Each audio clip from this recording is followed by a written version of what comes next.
Greetings, everyone. Happy 2014! Yay! Oh, honestly, I'm so glad to have 2013 behind me. What a crappy year. Just so much shit to deal with. I'm glad that it's done. Unlucky 2013 is behind us at last. Onward and upward with 2014, the year of plenty. Yes, at long last, the years of plenty have returned. So, let us begin. Since we're talking about the holidays, hope you all had a great holiday, be it Christmas, Hanukkah, Kwanzaa, whatever the heck you were celebrating, or just, enjoying all the sales, whether you were celebrating or not. Hope you had a good one, and hope it was good to you. So, over the course of the next few videos, we're going to cover the HAULiday acquisitions. I'm calling it the HAULiday update. H-A-U-L. Get it? See what I did there? Yeah. Because needless to say, I picked up a shit ton of stuff between... This goes back to Black Friday. So this is from... Actually, even before Black Friday, some of this. Yeah, so like late, I guess fall, like around Halloween. Some Halloween stuff I didn't get around to covering. So Halloween, Black Friday, Christmas, Boxing Day, and New Year's. Just tons and tons of stuff between then and now. And I think it's about time we got it all up to date. So let us begin. Speaking of the holidays, we shall begin with the holiday stuff. Specifically, a few Christmas movies that I recently added or re-added to the collection, having gotten rid of them a while back. Yeah, as well as some kids stuff. So, I mean, because Christmas is for the kids, that more than anything else, I think Christmas is very, very kids-oriented. I mean, nobody experiences the magic of Christmas quite like the children. So let's do a combined one. Plus, I don't have a ton of Christmas movies anyway, so let's kind of mix them up a little bit. So, Christmas movies and new kids stuff. We'll also take a look at the DVDs and Blu-rays that Rosie got for Christmas. There was a few additions to her collection as well. And, yeah. So we'll take a look at all that today on the Multimedia Chronicles.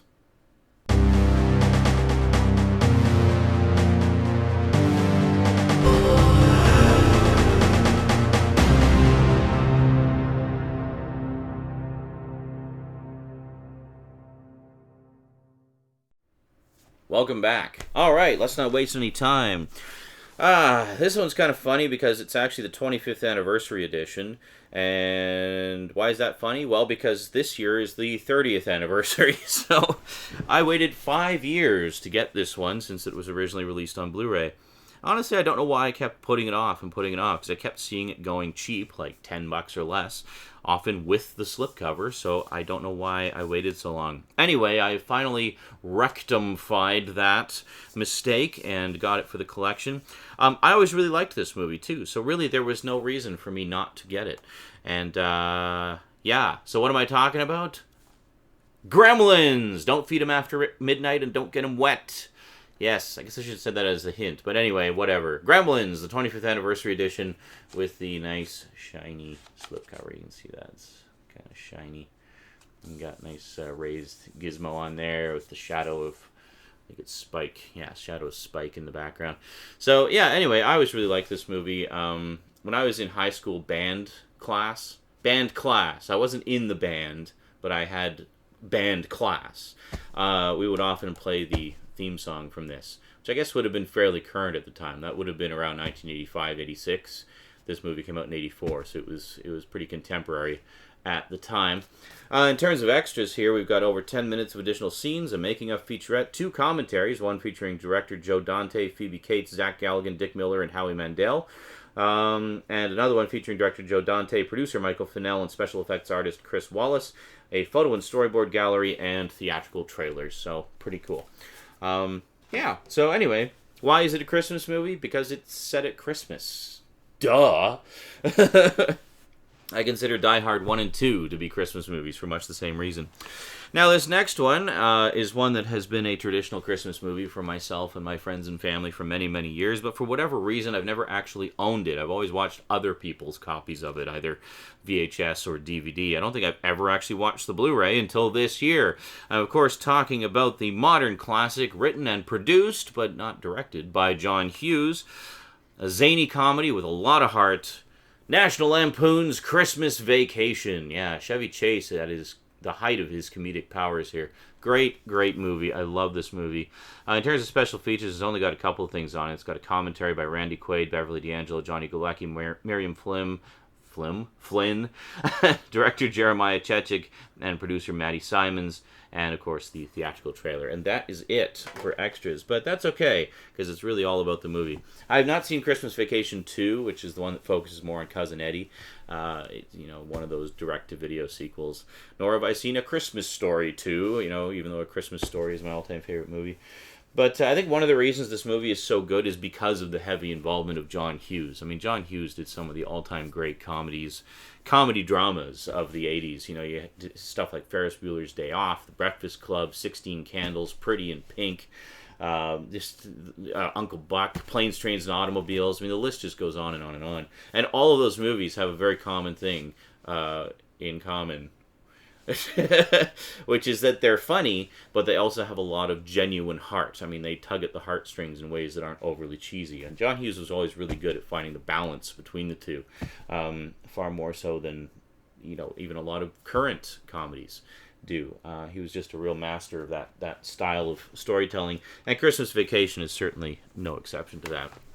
Now, next up is one that I used to have in the DVD collection, and sadly do not anymore. But that's okay, because I just picked up the Blu-ray. Now, I've heard that the Blu-ray transfer on this is not the greatest. It's apparently a bit of a DNR fest, unfortunately. But, whatever. It doesn't look like it's going to get upgraded anytime soon. Plus, this actually includes the DVD as well, so if it bugs me too much, I can just go back to the DVD. This is one that Rosie is just wild about. She loves this movie. It's one of her favorite Christmas movies, and I've always really liked it too, actually. And I think it's a lot of fun and just good wholesome family fun and kind of wacky and crazy and silly. I'm of course talking about Elf, starring Will Ferrell as the title character. And this is, of course, the snazzy Steelbook edition, which I saw and could not resist, hence why I decided to make an exception to the no DNR disasters rule, just because the packaging was so gorgeous. Plus, it does come with the DVD as well, so you got the Blu-ray and the DVD, and there we go. And, if you watch it on a sufficiently small screen, such as my current screen, you probably won't notice the DNR so much. But anyway, I have no idea what extras are on here because I seem to have misplaced... Oh, no, wait a minute. I know exactly where it is. Hold on a second. Hold on. Aha. There we go. The back paper thing. So it would have looked kind of like this. Yeah, kind of like that originally. It's actually not quite thick enough on top. And then on top... and on the back.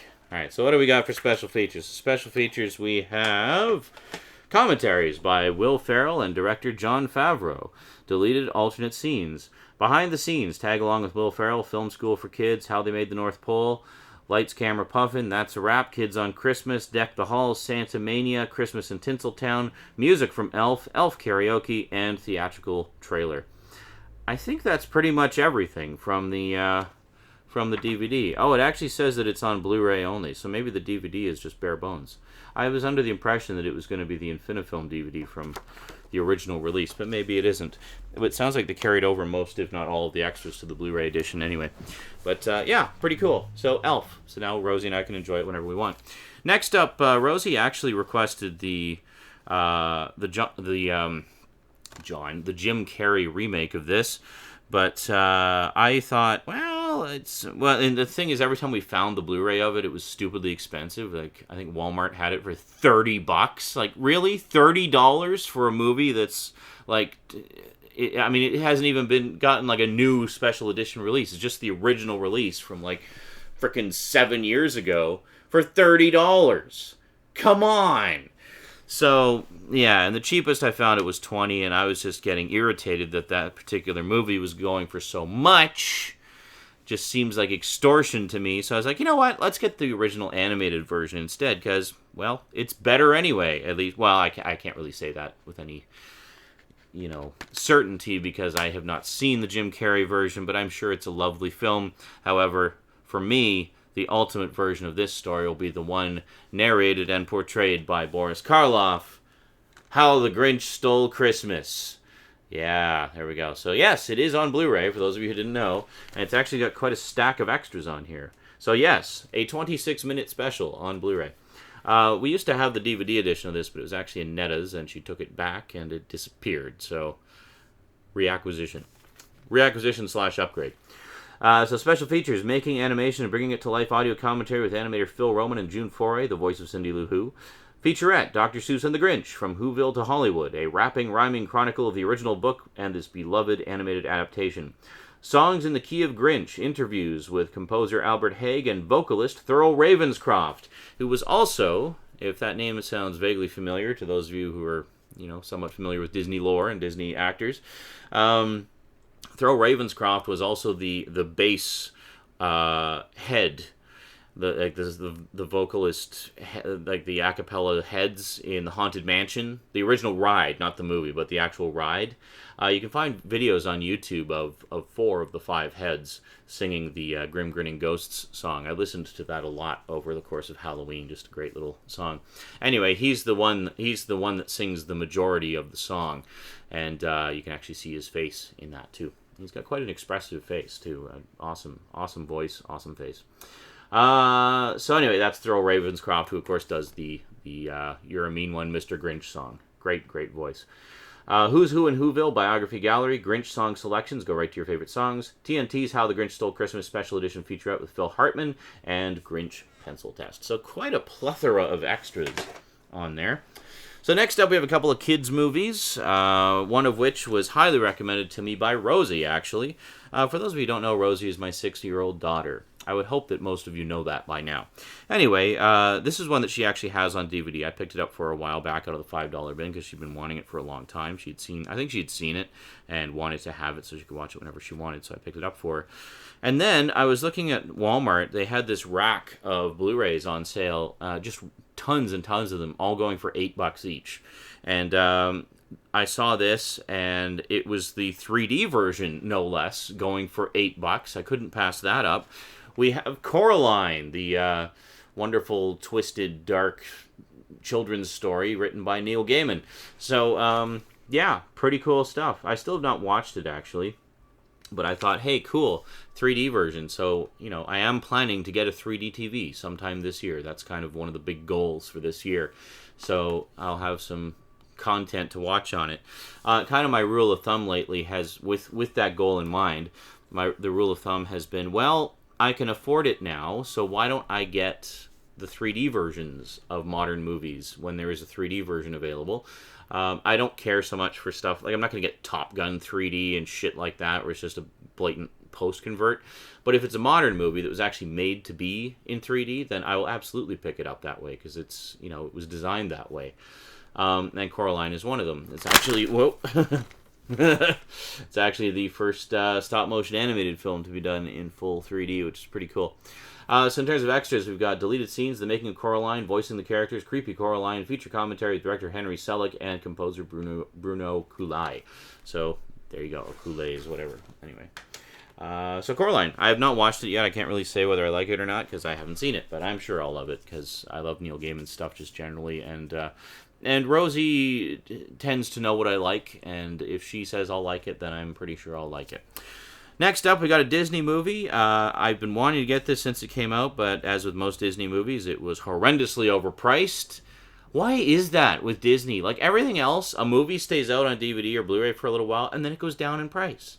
You get the people with money who buy the first release, and then you drop the price a bit so people in other income brackets can also get the movie. But no. Anyway, once in a blue moon there will be a sale on Disney stuff, and this is one that I've been wanting to get since I first heard about it. I thought it just looked like a lot of fun. Normally goes for $33 here, this particular edition. It's not the 3D version, funny enough, after my little speech I just said, because the 3D version it just didn't seem to be part of the sale, and it was still like out of my price range at the time. So I just got the 2D version, but I wanted to get the movie. It's got a very nice slip cover. It normally goes to $32. It was on sale for like $19.99. Couldn't pass that up. We've got Wreck-It Ralph. Ah, there you go. Wreck-It Ralph. Yay, Wreck-It Ralph. So, anyway, I wanted to see this, of course, because I'm a classic game fan, and I know there's a lot of cameos from classic game characters in here.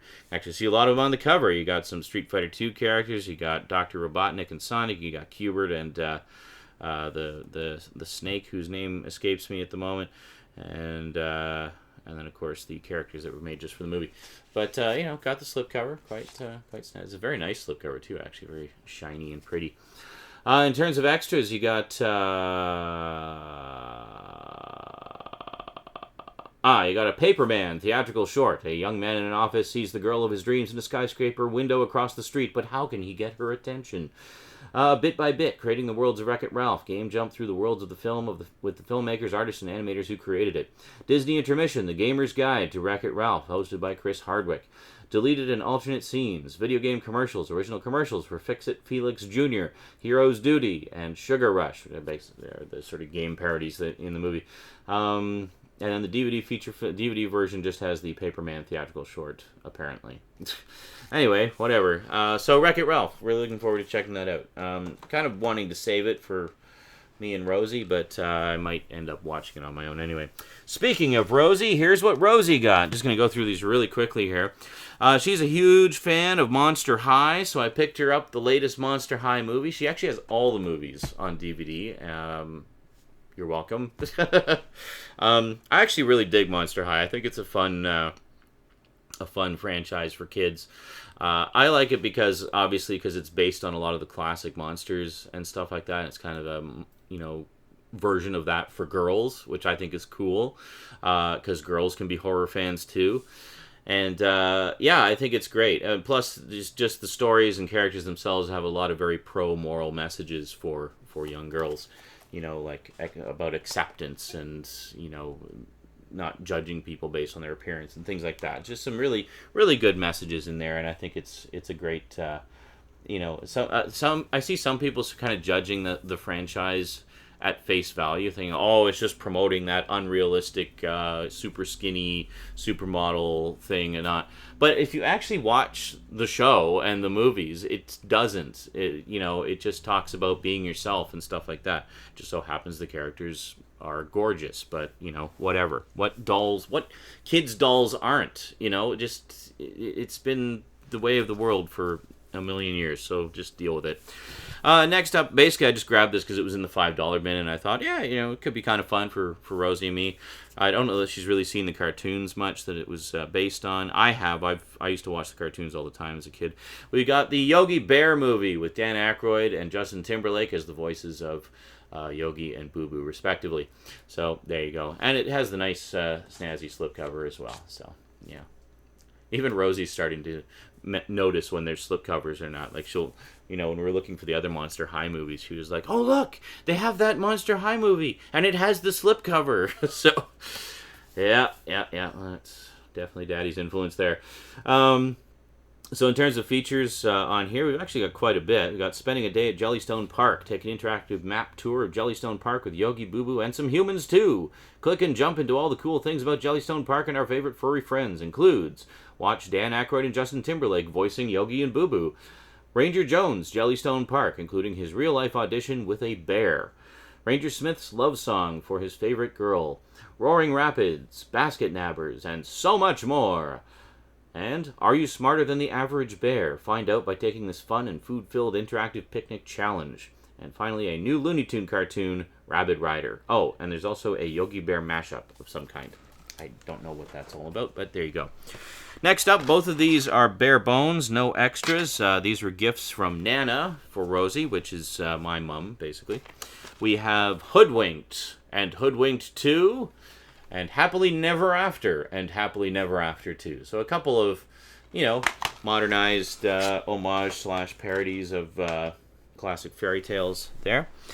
Next up, this is another one. The rest of these are from dear old Daddy. That's me. She's got a couple of sets of the TV show that this is based on, specifically from the first season and then some from the second season, which followed. But there's a movie in between that bridges the gap that neither of those sets have. One of the sets has, there was other movies as well. One of the sets has one of the movies, but it wasn't this one, which I thought was kind of odd. Anyway, I'm of course talking about the Care Bears. Yeah, Rosie loves the Care Bears, and that's great. I mean, talk about pro-moral messages. There you go. You can't get much more pro-moral messages than the Care Bears, you know. 'Cause caring is fucking awesome.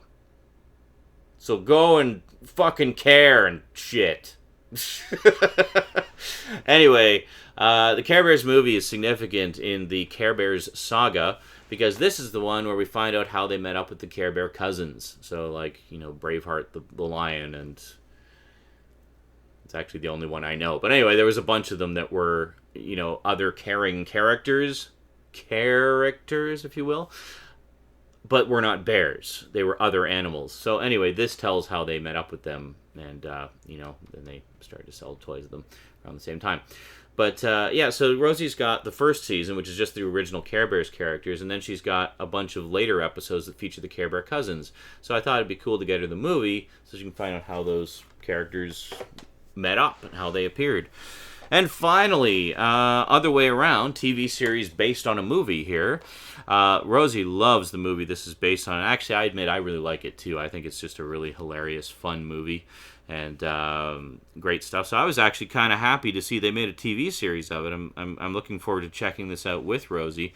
We've got Dragons, The Riders of Berk, based on How to Train Your Dragon, and Dragons, The Riders of Berk Part 2. So it's the first 20 episodes of the series spread across two disc sets. So Part 1 here has 11 thrilling episodes. Dragon Tracker Part 1, Evolution of Thunderdrum, Heavy Metal Dragon Mashup, and World of DreamWorks Animation, whatever that entails. So let's put that there. And then Part 2 features 9 thrilling episodes. Dragon Tracker Part 2, Evolution of Whispering Death, Fly High Dragon Mashup, and World of DreamWorks Animation. I'm guessing that's just a series of trailers of other DreamWorks things. And there you go. Ta-da! So, hope you like that. Oh, it's quite a lot of stuff. Quite a lot of stuff. This is actually take 2 of this video because for some reason my video recorder didn't record. The audio recorded because I'm actually recording it separately so we can have it in stereo. We'll see how long I feel like putting up with the added production time that takes. And yeah, anyway, the video didn't record. But it's funny, the first take of this clocked in at 17 minutes. This one is a little bit longer. Alright, whatever. I guess I was a little more thorough this time. Alrighty, that is it for me to you for now, but that is certainly not it for the DVD and Blu-ray updates, the HAULiday updates. There's plenty more to come. So stay tuned, and you'll see more very shortly. So hoping to get back into the regular swing of things, finally. Things have settled down at my end. Things are stable again. It's just a matter of finding the energy to do it, because work obviously keeps me pretty busy and stuff. But I think I've got things figured out on this side. So on that side, you can look forward to more videos. So that's it for the Christmas and the kids stuff. Next time, well, I've got a few stacks in front of me, sort of themed. We'll go through those over the course of the next few videos. Alrighty, until then, thanks for watching, and sayonara.